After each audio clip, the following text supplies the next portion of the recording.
तभी भारतीय करेंसी में छपा हुआ सत्यमेव जयते और भारतीय संविधान हूबहू लागू होगा, हमें ऐसा आशा है। बहुत बहुत धन्यवाद, आप सभी लोगों को प्रणाम। चलिए, बहुत धन्यवाद आपका। मैं अपने सभी प्रेस के साथियों का बहुत बहुत धन्यवाद देना चाहता हूं। और आदरणीय बलिहारी बाबूजी ने जो कहा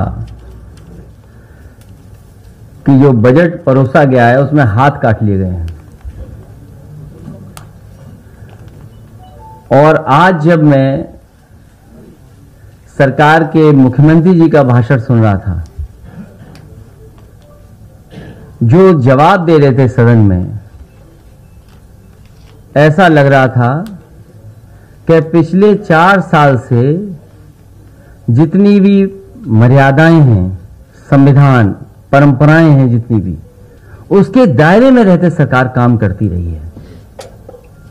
उनके भाषण से ऐसा लग रहा था।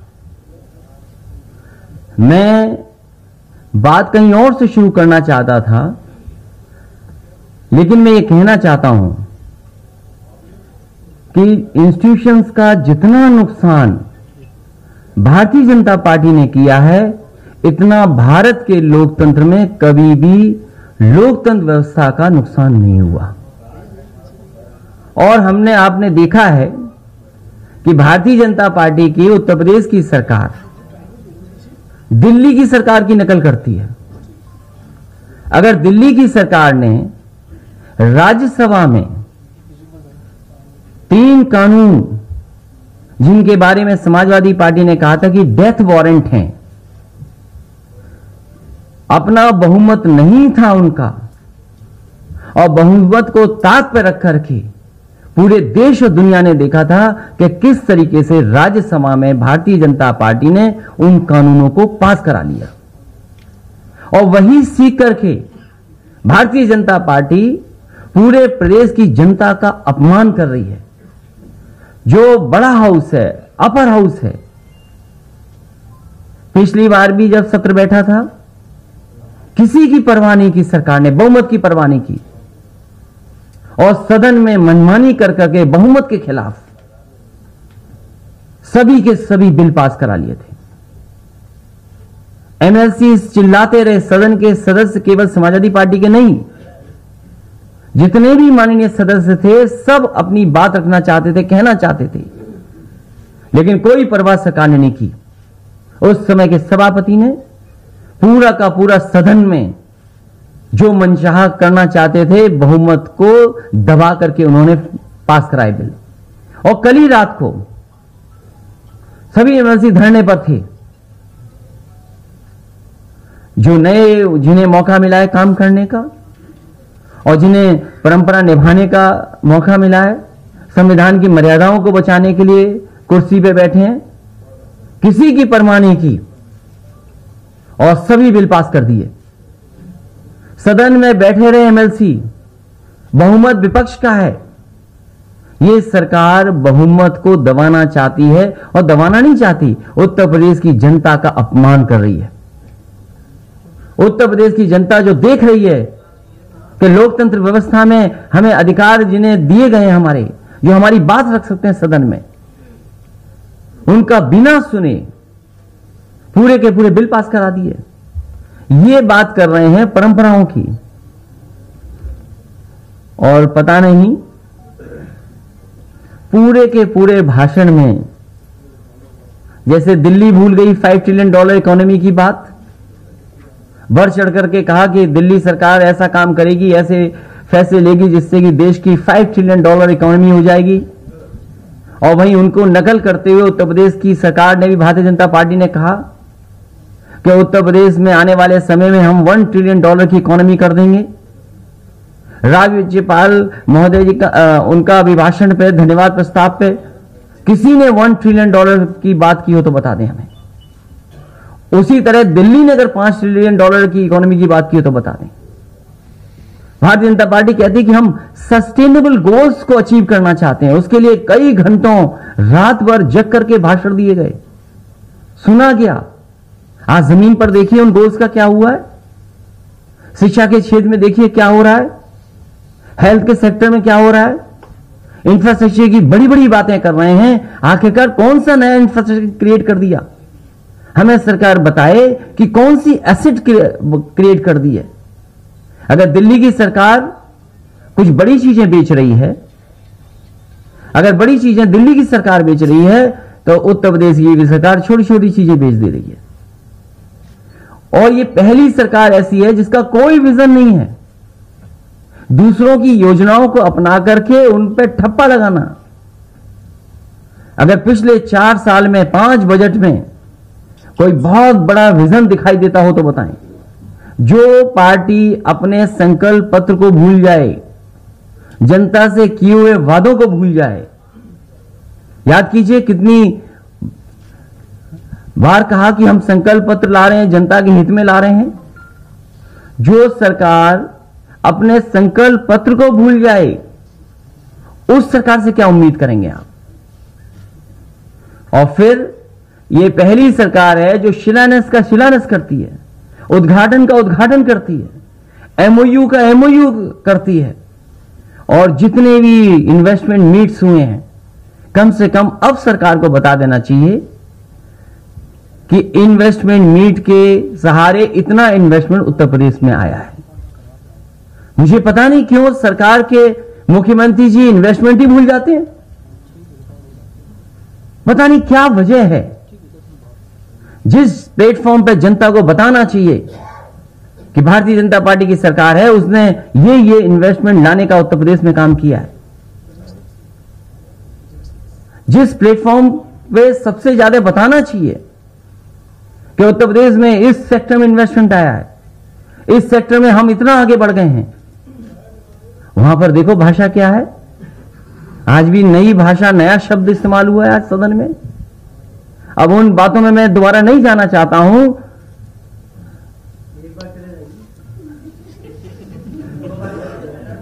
कि जिस तरीके से मुख्यमंत्री जी की भाषा, और क्या भाषा उनकी, आज भी कुछ बहुत अच्छा कहा उन्होंने।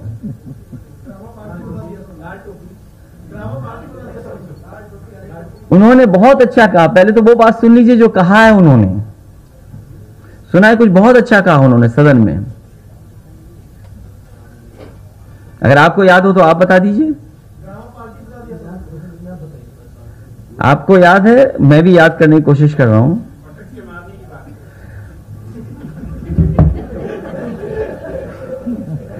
अच्छा हुआ कि मेरा मैसेज खुलने से पहले आपने बता दिया। बताओ, कोई मुख्यमंत्री सदन में जो परंपराओं की बात कर रहे हो, संस्कारों की बात कर रहे हो, और फिर कह रहे हो कि हमारे आप में कटुता नहीं होनी चाहिए सदस्यों के बीच में, हमें एक दूसरे को अपना बताना चाहिए सदन में। वो क्या कह रहे हैं? पटक के मारना चाहिए। बताओ, आप सोचिए। और आप तो जाना मत, टाई पहने हो, टोपी वालों से तो वैसे ही नाराज है, टाई वालों को पता नहीं क्या करेंगे। और नहीं मानते जरा पूछ लो। इसलिए सोचिए, एक सरकार के सबसे बड़े मुखिया की भाषा क्या है। और फिर इंफ्रास्ट्रक्चर में सबसे बड़ा प्रोजेक्ट है आपके एक्सप्रेसवेज की। मैं सरकार से जानना चाहता हूं, क्या एक्सप्रेसवेज उनके दिए गए हैं? क्या उन्होंने अपने संकल्प पत्र में एक्सप्रेसवे लिखा था? बिजली के सेक्टर में कितना ट्रांसमिशन लाइंस बिछी हैं, कितना डिस्ट्रीब्यूशन पे काम हुआ है, कितना जनरेशन में काम हुआ है। और कम से कम सरकार ये बताए कि उत्तर प्रदेश में जो समाजवादी सरकार में थर्मल प्लांट 660 सुपर क्रिटिकल लगातार लग रहे थे, वो कितने पूरे हो गए हैं। समाजवादी सरकार में हरदोगंज में 660 सुपर क्रिटिकल प्लांट लग रहा था। आपके एटा में 3x660 सुपर क्रिटिकल प्लांट लग रहा था थर्मल बेस। आपका ललितपुर में लगा, आपके इलाहाबाद में लगा, आपका अंबेडकर नगर में लगा। मैं आपसे जानना चाहता हूं कि क्या वजह है कि मुख्यमंत्री जी के मुंह से पटकना, ठोकना, ये सब तो आता है, लेकिन कभी थर्मल 660 सुपर क्रिटिकल प्लांट की बात क्यों नहीं आती है। और फिर 1 यूनिट बिजली नहीं बनाई, और बिजली कितनी महंगी कर दी। इसी तरह हेल्थ सेक्टर में कहते हैं कि हमने इतने मेडिकल कॉलेज बना दिए। कौन सा मेडिकल कॉलेज बनाए? ये पुरानी योजनाओं को ही आगे बढ़ा रहे हैं। तो हेल्थ सेक्टर में जितने लोगों को अपमानित होना पड़ा, गरीब गया तो इसको इलाज नहीं मिला, अगर इलाज के लिए गया तो इसको दवाइयों का इंतजाम नहीं हो पाया, और फिर कह रहे हैं कोविड में तो न जाने कितने बड़े झंडे गाड़ दिए इन्होंने। याद कीजिए वो कोविड का समय, जिस समय लोगों को सबसे ज्यादा जरूरत थी, जब सबसे ज्यादा मजदूरों को जरूरत थी, क्या मजदूरों की मदद की थी सरकार ने? जब खाने की सबसे ज्यादा जरूरत थी, उस समय एक भी मजदूर की सरकार ने मदद नहीं की। मुझे खुशी है इस बात की कि जनता के बीच से जो अच्छा काम कर रहे लोग, तमाम एनजीओ, तमाम पॉलिटिकल लोग, तमाम अपने आप जो लोग थे, उन्होंने पानी पिलाया, खाना पिलाया, जो सुविधा दे सकते थे वो सुविधा दी है। और सरकार आज भी जिक्र इस बात का नहीं कर रही है। बसों का तो बहुत याद है सरकार को, लेकिन क्या सरकार को यह याद है कि कितने मजदूर लोगों की जान चली गई? क्या दिल्ली की सरकार बता पाएगी कि कितने मजदूरों की जान गई है देश में? और उत्तर प्रदेश में 90 से ज्यादा मजदूरों की जान चली गई। 90 मजदूर गए हैं जिनकी जान गई है, चलते चलते वो अपने घर नहीं पहुंच पाए। उन बेचारे लोगों के परिवार के ऊपर क्या गुजरा होगा? क्या मुख्यमंत्री जी ने एक बार भी कहा हो, सरकार ने एक बार भी दुख जताया हो? क्या एक बार भी सरकार ने यह कहा सदन में कि हमें दुख है इस बात का कि हम मजदूरों को सही इंतजाम नहीं कर पाए, और वो लोग अगर घर गए तो घर भी नहीं पहुंच पाए, उससे पहले उनकी जान चली गई। उन 90 के 90 परिवारों की अगर किसी ने मदद की है तो समाजवादी पार्टी ने अपने खजाने से, अपनी पार्टी के लोगों से सहयोग लेकर के 1-1 लाख रुपए की मदद की है। क्या दुख की कल्पना कर सकते हैं आप? क्या गुजरा होगा एक के साथ? एक ने जिसने ऑटो लिया, लोन लेकर के उसने बैंक से ऑटो ले लिया, लेकिन लॉकडाउन लग गया, वो कारोबार नहीं कर पाया, पैसा जमा किस्त के नहीं दे पा रहा था, घर किराए पे तो नहीं दे पा रहा था। उसने ये फैसला लिया कि मुंबई से वो वापस पहुंच जाएगा अपने घर, जौनपुर पहुंच जाएगा। जब वो अपने परिवार को लेकर के चला तो रास्ते में जौनपुर पहुंचने से पहले एक्सीडेंट हो गया। उसके परिवार के पत्नी का देहांत हो गया उस एक्सीडेंट में, बच्चे का देहांत हो गया। अगर सरकार ने मदद की हो तो बता दे। अगर किसी ने उस परिवार की मदद की थी तो हमारी समाजवादी पार्टी अब्बू आसिम आजमी ने मुंबई में उस परिवार को बुला करके 2 लाख रुपए से मदद करने का काम किया था। इसी तरह एक मां गर्भवती महाराष्ट्र से चली, पैदल पैदल चलते आई और ललितपुर में बैठ गई जाकर के, और गर्भवती मां, बच्ची पैदा हुई, 2 घंटे इंतजार किया उसने, कोई मदद होगी उसकी। सरकार ने कोई इंतजाम नहीं किया। उसके बाद वो बच्ची के साथ वो अपने गांव पहुंच गई ललितपुर। वो दलित परिवार की मां थी। अगर किसी ने मदद की तो समाजवादी पार्टी के लोग उसके घर गए और उसकी मदद कर करके आए। बताओ ये बातें कहीं क्या सरकार ने? और न जाने कितने लोग परेशान हुए इलाज में, बीमारी में, क्वारंटीन सेंटर में सांप आया, डस गया एक चौहान परिवार के नौजवान को, जान चली गई उसकी। इन्हें बहुत कुछ याद है, सब चीजें गिना रहे हैं। ये चेसिस नंबर है, ये नंबर रजिस्ट्रेशन है, ये गाड़ी है। क्या इनको मां याद नहीं आ रही? क्या वो मजदूर याद नहीं आ रहे? आखिरकार सवाल क्या है? और इसी तरीके से उत्तर प्रदेश में हत्याओं का सिलसिला, फर्जी इनकाउंटर, लोगों को डरा करके राजनीति कर रहे हैं। ये डरा करके राजनीति करने वाले इसलिए राजनीति कर रहे हैं, डरा करके, क्योंकि वो खुद डरे हुए हैं। वो जानते हैं कि जनता इस बार इन्हें हटा देगी। ये जो तीनों कानून है उसकी खिलाफत समाजवादी पार्टी ने की है, पूरे किसान उसकी खिलाफत कर रहे हैं। मैं जानना चाहता हूं कि किसान की सुविधा के लिए बजट में क्या इंतजाम किया?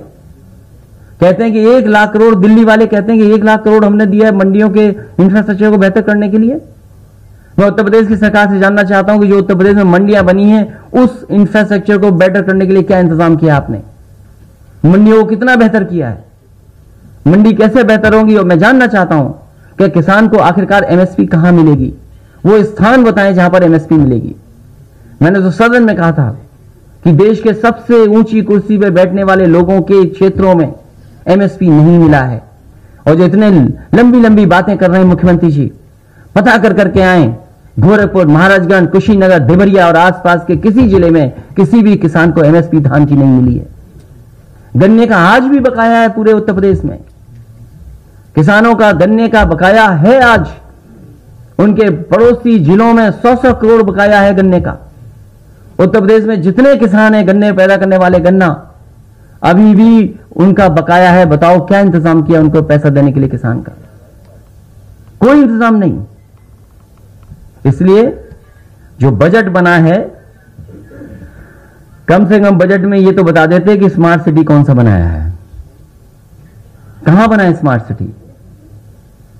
कोई स्मार्ट सिटी बना हो तो बता दें हमें। जो मेडिकल कॉलेज हैं, इस कॉलेजों का बजट कम हो गया, जो इंतजाम होना था वो कम कर दिया। अगर बजट मेडिकल कॉलेज का नहीं होगा तो बनेगा कैसे मेडिकल कॉलेज? स्वास्थ्य सेवाएं कैसे बेहतर होंगी अगर मेडिकल कॉलेज नहीं बनेंगे? और नया कि हमने वेंटिलेटर्स दे दिए बहुत सारे, 2 लाख आइसोलेशन बेड बनाए थे। गिनती में कितने भी गिन लीजिए, गिनती कितनी भी बता दीजिए। और वो सब बेड बने भी थे तो वो इसलिए बने थे कि पैसा निकाल लिया जाए, इसलिए बेडों की तैयारी हुई थी। और जितने वेंटिलेटर्स दिए गए, जब कोविड का थोड़ा बहुत कम हुआ, जब अस्पतालों में इलाज मिलने लगा, तब जाकर के वेंटिलेटर पहुंचे हैं। और वेंटिलेटर पहुंच भी गए। हम सरकार से जानना चाहते हैं कि कितने वेंटिलेटरों के पैकेट खुल गए हैं। ऐसा तो नहीं है कि टेंडर में देरी हुई हो, उसमें कुछ वजह रही हो टेंडर में, उसके बाद जब पहुंच भी गए हो तो अभी भी डब्बों में बंद हो वेंटिलेटर। वेंटिलेटर डब्बों में बंद है, शायद सरकार के मुख्यमंत्री जी को नहीं पता है। आप जानकारी कर लीजिए। मिड डे मील का पता नहीं कहां है, बच्चों को दूध मिलता था वो पता कहां नहीं है, फल जो मिलते थे वो पता नहीं, जूतों का हाल क्या है, स्वेटर पता नहीं कहां गए। और फिर डिफेंस एक्सपो के लिए न जाने क्या क्या बातें कही गई थी। वही रिवर फ्रंट पे शानदार हेलीकॉप्टर उड़ाए गए थे, नई नई तरह की नाव लाई गई थी। और जैसे ही एक्सपो खत्म हो गया वो सब कुछ चला गया नजारा। और एक्सपो के माध्यम से जो इन्वेस्टमेंट आना था वो कहां पर है आज? और जो एमओयू किए गए थे वो कहां है आज? इसलिए ये बजट आखिरी बजट था, ये विदाई बजट था। और अब तो खेल खत्म सरकार का। उत्तर प्रदेश की जनता सोच रही थी कि 5 साल में उनका जीवन बदलेगा। किसान सोच रहा था उसका भाग्य खुल जाएगा, आय दोगुनी हो जाएगी। नौजवान सोच रहा था उसका काम, रोजगार, नौकरी मिल जाएगी। महिलाएं सोच रही थी उनके कुछ आर्थिक स्थिति बेहतर होगी और उनके जीवन में बदलाव आएगा, उन्हें सुरक्षित माहौल मिलेगा। हर एक वर्ग को निराश किया है। मजदूरों को इतना धोखा किसी सरकार ने दिया हो जितना मिला है सरकार ने। इसलिए ये सरकार जाने वाली है। अब जनता विदाई के लिए तैयार है। और अगर एक एक सेक्टर की बात करें तो कोई नया काम नहीं दिखाई देता। सरकार का अपना कोई विजन नहीं है। पुरानी योजनाओं को आगे बढ़ाने की योजना है इस सरकार के पास, और कोई नई योजना नहीं है।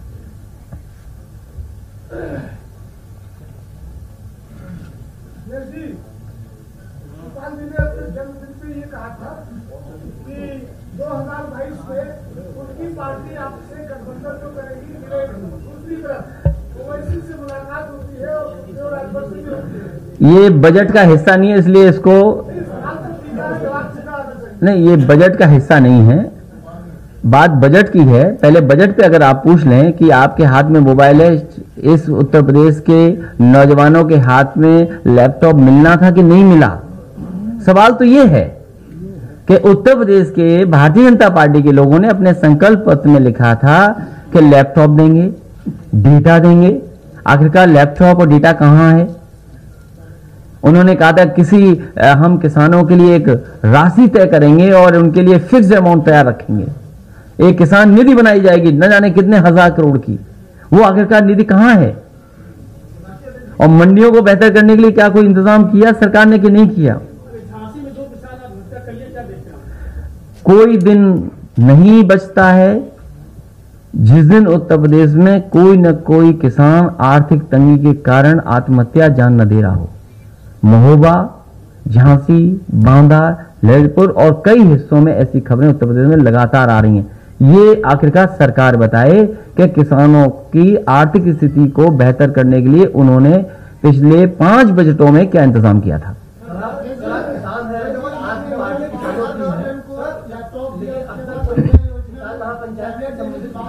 समाजवादी पार्टी के 10,000 कार्यकर्ताओं पर मुकदमे हैं। समाजवादी पार्टी के 10,000 कार्यकर्ताओं के ऊपर मुकदमे इस सरकार ने लगाए हैं केवल किसान आंदोलन को लेकर के। और याद कीजिए, थोड़ी जानकारी आप करिए कि जिस दिन किसान यात्रा के लिए निकलना चाहते थे उस दिन किस तरीके से रात में बैरिकेडिंग की गई। रात को 10 बजे बता दिया गया कोविड की वजह से आपको परमिशन नहीं मिलेगी, और घर के आसपास किस तरीके से लगाई गई सिक्योरिटी आप जानते हैं, उससे बेहतर कोई नहीं समझता है। और लगातार ट्रैक्टर यात्राएं हुई, और आज भी जहां कहीं भी महापंचायत उत्तर प्रदेश में हो रही है, समाजवादी पार्टी के जितने भी हमारे कार्यकर्ता किसान हैं वो शामिल हो रहे हैं लगातार।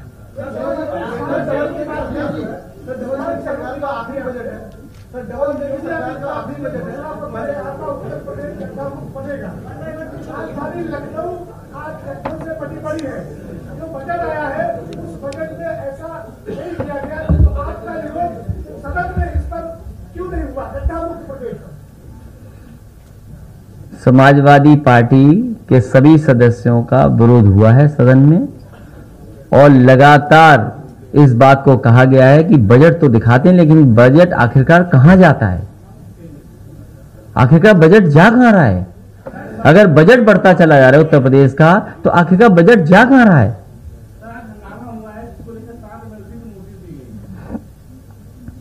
इसीलिए मैंने कहा कि भारतीय जनता पार्टी संविधान और जो सदन की परंपराएं हैं उनको किसी को नहीं मानती, और उत्तर प्रदेश की जो जनता ने या जो सदन है जनता का, अपर हाउस जिसे हम बोलते हैं, चुनकर के लोग जाते हैं, इनडायरेक्ट कहीं ना कहीं रिप्रेजेंटेटिव हैं वो लोग, उनकी कौन सुनवाई है। मनमानी तरीके से बिल पास कर दिए गए और मनमानी तरीके से नोटिस दिया जा रहा है। ये कॉन्स्टिट्यूशनल है ही नहीं। भारतीय जनता पार्टी संविधान पर भरोसा नहीं करती। आपने इंटर पास लोगों को लैपटॉप बांटे, अब सरकार दे रही है योजना में, तो टैबलेट बांटी, उसको कैसे देखेंगे? तो अभी तक क्या कैप्सूल दे रहे थे क्या? और फिर उसमें जो टैबलेट दी जाएगी तो जो टैबलेट दी जा रहे हैं उसमें आपको परीक्षा देनी पड़ेगी। आप देखिए, आप अगर परीक्षा ही देनी पड़ेगी तो टैबलेट के लिए परीक्षा देंगे, हम नौकरी के लिए परीक्षा देंगे? इनको देना ही नहीं है किसी को। और मैंने कितनी बार कहा, फिर कहता हूं मैं आपको, इस बात को नोट कर लीजिए कि उत्तर प्रदेश के मुख्यमंत्री जी को लैपटॉप चलाना नहीं आता है, इसलिए वो नहीं चाहते हैं कि कोई नौजवान आगे बढ़े, उसका भविष्य बेहतर हो। क्या आप मुख्यमंत्री जी से ये उम्मीद करोगे कि लैपटॉप देंगे आपको? और फिर वो तो टोपी वाली बात कर रहे हैं। टोपी क्यों घबराते लाल टोपी से? किस बात का डर है लाल टोपी का? और लाल टोपी तो आपने भी लगाई है। अभी मैं गूगल करके कई तस्वीरें हैं, मैं कहूंगा अपने साथी से कुछ ऐसी तस्वीरें दिखाओ जिसमें खुद टोपी लगा के घूम रहे हैं। जो मुख्यमंत्री खुद टोपी लगा रहे हैं वो टोपी को गाली दे रहे हैं, और वो भी लाल रंग की टोपी लगाए हैं। और फिर असली खतरा तो देखिए लाल टोपी कितनी जम रही है इन पे, देखिए टोपी। ये लगता है अपनी टोपी की बात कर रहे थे।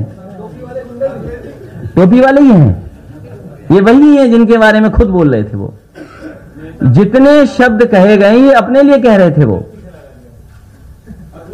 नहीं, वो भूल गए। वो ये देखिए आप क्या लग रहे हैं, देखिए आप जो जो कहा उन्होंने वो सब कुछ इसमें नजर आ रहा है, देख लीजिए आप। है तो टोपी और रंग भी तो वही है। हटाओ ये फोटो 2022।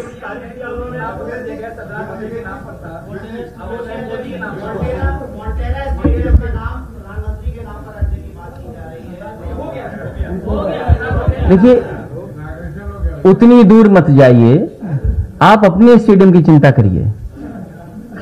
समाजवादी सरकार ने भगवान विष्णु के नाम पर स्टेडियम का नाम रखा था।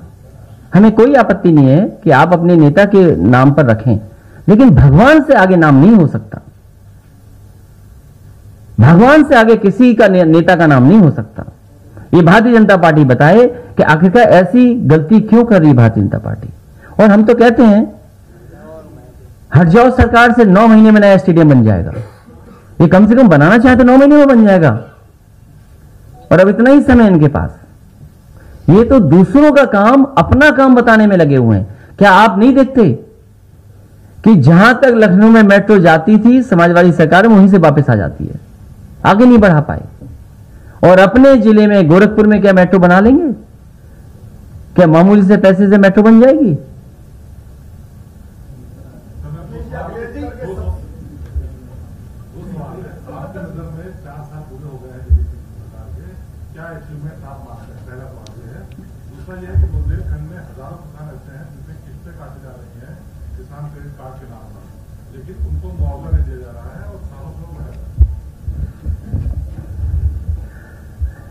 भारतीय जनता पार्टी का अचीवमेंट यही है कि जनता दोबारा इनको चुन करके नहीं भेजेगी। इससे बड़ा अचीवमेंट क्या हो सकता है कि पूरी तरीके से एक्सपोज हो गए हैं कि उत्तर प्रदेश की जनता के लिए इनके पास कोई सुविधा देने का, उनके सम्मान का, उनकी खुशहाली का, उनके तरक्की के आगे ले जाने के लिए कोई योजना नहीं है। और जहां तक इस तरह की योजनाएं जो किसानों के लिए बनी हैं, किसानों को कम लाभ देने की हैं, बल्कि प्राइवेट कंपनियों को ज्यादा मुनाफा मिल जाए, उस तरह की योजना ये बनी हुई है। वहीं कई मौकों पर समाजवादी पार्टी ने पूछा और मांग की कि आखिरकार बताएं, डीजल पेट्रोल जो महंगा हो रहा है उसका मुनाफा किसके लिए खर्च हो रहा है? आखिरकार वो मुनाफा जा कहां रहा है? और जब आमदनी कम हो रही हो, आमदनी कम हो रही है, इंटरेस्ट कम हो रहा है, तो भविष्य कैसे बेहतर बनेगा? कोई ऐसा व्यक्ति बताइए जिसकी आमदनी बढ़ गई हो, इधर आमदनी कम हो रही है और डीजल पेट्रोल से जो मुनाफा हो रहा है, आखिरकार वो मुनाफा कहां जा रहा है? किसके लिए खर्च हो रहा है? मंदिर टहल रही है, वो भी बीजेपी के तर्ज पर लगातार मंदिरों का दौरा कर रही है। क्या मुसलमान की राजनीति उत्तर प्रदेश में चलेगी? इसके अलावा आने वाले समय में उत्तर प्रदेश की जनता विकास और खुशहाली की राजनीति करना चाहती है। विकास और खुशहाली की तरफ देख रहे हैं कि उत्तर प्रदेश कैसे आगे बढ़े। जिस समय उत्तर प्रदेश आगे बढ़ेगा, न जाने कितने लोगों का भविष्य बेहतर होगा।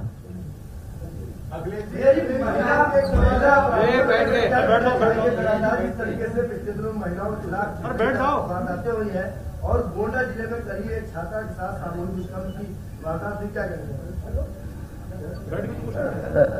जो सरकार अपने खिलाफ या कोई अधिकार एक नागरिक पर हो, अगर वो बात रख रहे हैं, उसे जेल भेज देती सरकार। आपने देखा नहीं कि किस तरीके से देश में केवल कुछ बातें कह दी, उसी पर जेल भेज दिया। जो असली काम सरकार को करना चाहिए कि हमारी बेटियों के साथ जो जिस तरह की घटनाएं हो रही हैं, उन घटनाओं को कैसे रोका जाए। जो लगातार बलात्कार की घटनाएं उत्तर प्रदेश में हो रही हैं, उनको कैसे रोका जाए, उस पर सरकार कहीं चिंतित नहीं है।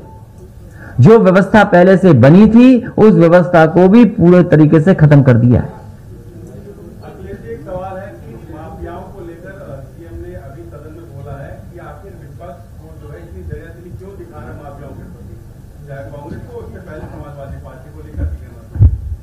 मैं आपसे जानना चाहता हूं, मुख्यमंत्री जी कम से कम ये बताएं कि कितने मुख्यमंत्री हैं जिन्होंने अपने ऊपर लगे हुए मुकदमों को वापस लिया है?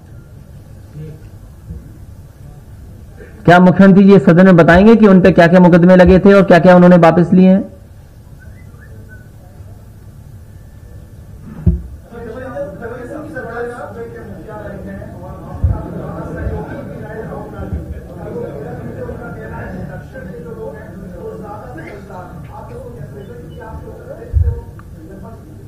उन बातों में मैं नहीं जाना चाहता हूं। आप पूछिए सरकार से कि उत्तर प्रदेश की सरकार $1 ट्रिलियन इकोनॉमी बनाना चाहती थी, उसके लिए क्या कदम उठाए, क्या फैसले लिए हैं।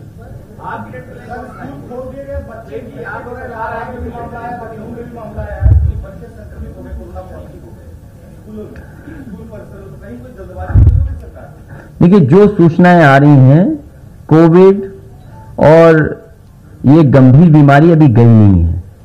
महाराष्ट्र में ही केसेस बढ़ गए हैं, उत्तर प्रदेश में भी केसेस बढ़ रहे हैं, और जैसे जैसे महापंचायत आगे बढ़ेगी, भारतीय जनता पार्टी कोविड के बहाने उन महापंचायतों को नहीं होने देगी।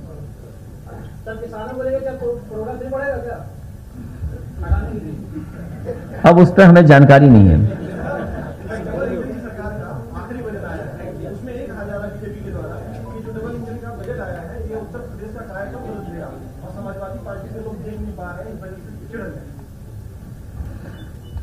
किसी को ये बजट समझ में नहीं आया, और जो बजट है वो केवल आंकड़े हैं, सच्चाई नहीं है, जमीन पे कुछ नहीं है। और सरकार के खजाने में अगर पैसा होता तो क्या डीजल पेट्रोल इतना महंगा होता? अगर सरकार के खजाने में पैसा होता तो उत्तर प्रदेश की न जाने कितनी सिटी स्मार्ट सिटी बन गई होती। उत्तर प्रदेश के खजाने में पैसा होता तो गरीब को आज भटकना नहीं पड़ता इलाज के लिए। इनके खजाने में अगर पैसा होता तो नौजवानों को काम, नौकरी और रोजगार मिल गए होते। आखिरकार बताएं कि 5 साल लगातार सरकार में रहने के बाद वो जो पैसा कहां जा रहा है, और दिल्ली सरकार की भी जब इतनी मदद मिल रही तो आखिरकार पैसा कहां है?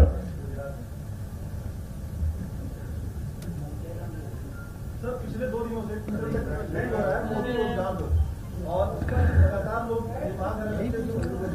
जो समाजवादी पार्टी के विकास का रास्ता था वही असली खुशहाली का रास्ता है। आपके एग्रीकल्चर सेक्टर में काम हो रहा था, नई नई मंडियां बन रही थी, एक्सप्रेसवे के किनारे मंडियां बन रही थी, बिजली की सुविधाएं दी जा रही थी, नए नए सबस्टेशंस बन रहे थे, फीडर सेपरेशन हो रहा था, ट्रांसमिशन लाइन्स बिछाई जा रही थी, सोलर के फ्री पंप दिए जा रहे थे। तो लगातार काम हो रहा था, उन सब कामों को रोक दिया।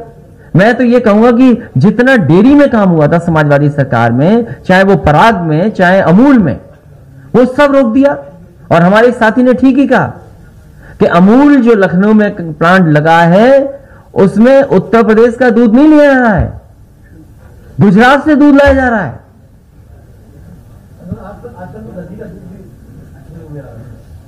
वो बहुत पुरानी बात है कि अगर आपको उसकी चॉकलेट चाहिए हो तो गुजरात के एड्रेस पे पत्र लिख दीजिए, गुजरात से आपको चॉकलेट आ जाएंगी।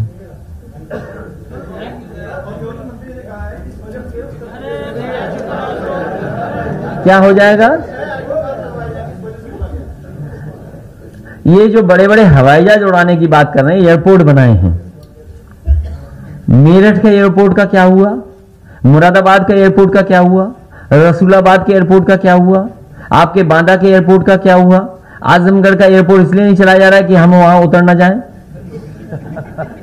तो जितने एयरपोर्ट या रनवे स्ट्रेच बनी थी, आज भी 4 साल का और 5 बजट पूरे जा चुके हैं, कहीं हवाई पट्टी नया एयरपोर्ट नहीं बना पाई।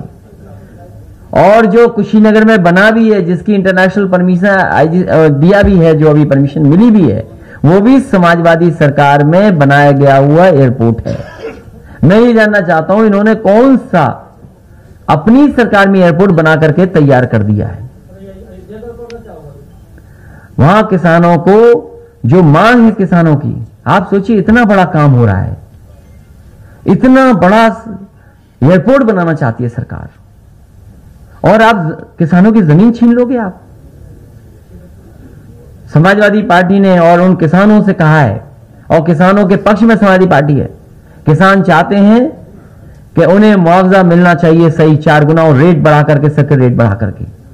आप सकर रेट नहीं बढ़ा रहे हैं। आप किस बात की कमी है? पैसा आपके पास कहां नहीं है? आपके पास हजारों करोड़ रुपया पड़ा हुआ है, लेकिन आप किसान की मदद नहीं करना चाहते हो। मैंने उन किसानों को भरोसा दिलाया है कि विकास के खिलाफ समाजवादी पार्टी नहीं हो सकती है।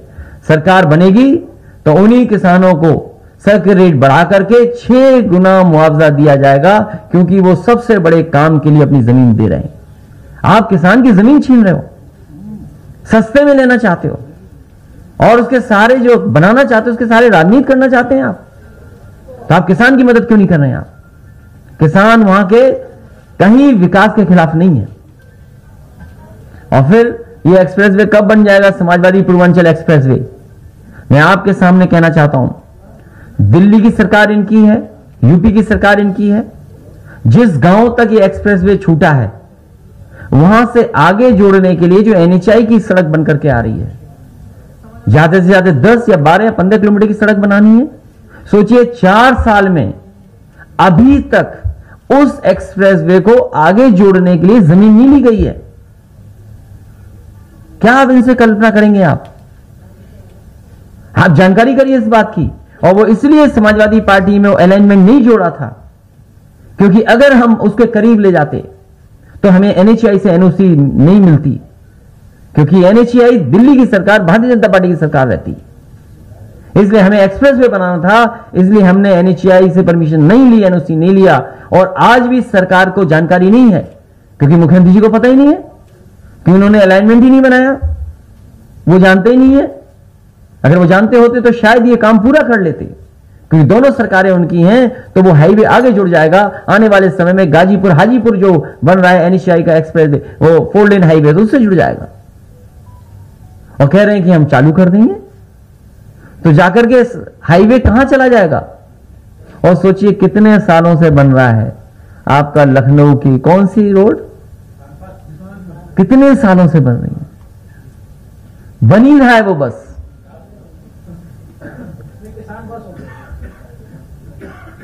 इनके पास केवल झूठा फंसाना, पॉलिटिकल लोगों के ऊपर मुकदमे दर्ज करा देना, डराना, यही इनके पास पॉलिटिकल स्ट्रेटजी है। नफरत फैलाना, झूठ फैलाना। और शायद लोकतंत्र में इतना झूठ कोई नहीं बोलता होगा जितना भारतीय जनता पार्टी की सरकार झूठ बोल रही है। खड़े होते ही झूठ बोल देते हैं लोग।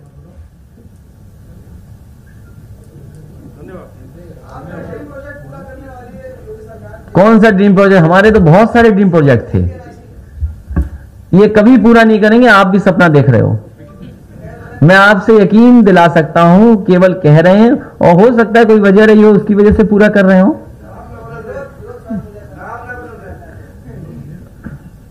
समाजवादी सरकार बनने जा रही, फिर नाम बदल जाएगा।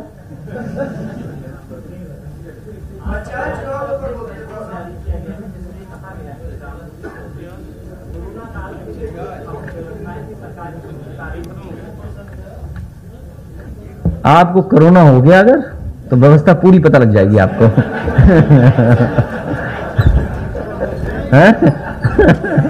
अच्छा एक minute, just hang on please. अच्छा एक बहुत महत्वपूर्ण है कि हमारे please please please please please ये जो हमारे रवि हैं, इन्होंने बहुत अच्छा गाना पिछली बार पार्टी के लिए और हमारे लिए बनाया था, और इस बार भी इन्होंने नेताजी के लिए और हमारे लिए और पार्टी के लिए गाना बनाया है। मैं सभी प्रेस के साथियों से कहूंगा, क्योंकि आज इनके गाने का लॉन्चिंग है, क्योंकि इन्होंने बनाया है, पार्टी के लिए बनाया है। मैं इनको धन्यवाद देता हूं, इनके सहयोगियों को धन्यवाद देता हूं, और मैं कहूंगा कि वो गाना प्ले कर दें थोड़ी देर के लिए। 2 मिनट हाँ, प्ले कर दें उनके लिए। अभी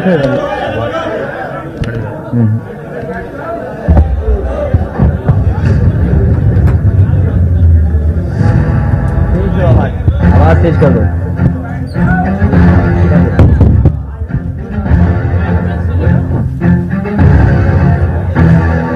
शेर की दहाड़ है,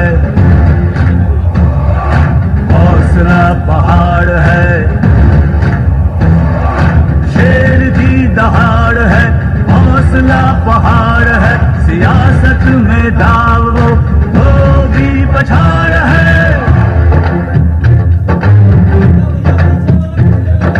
हाथ में सामाजिक न्याय का जिसके ऊंचा परचम है। हाथ में सामाजिक न्याय का जिसके ऊंचा परचम है। अपने पथ पर अटल अड़िग वो धरती पुत्र मुलायम है। अपने पथ पर अटल अड़िग वो धरती पुत्र मुलायम है। मुलायम है। समय से पहले समय को पढ़ ले जिसका ऐसा दमखम है। समय से पहले समय को पढ़ ले जिसका ऐसा दमखम है।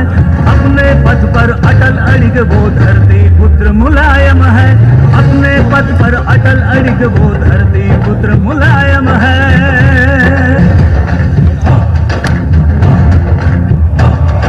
संसद में देश की यूपी की शान है। संसद में देश की यूपी की शान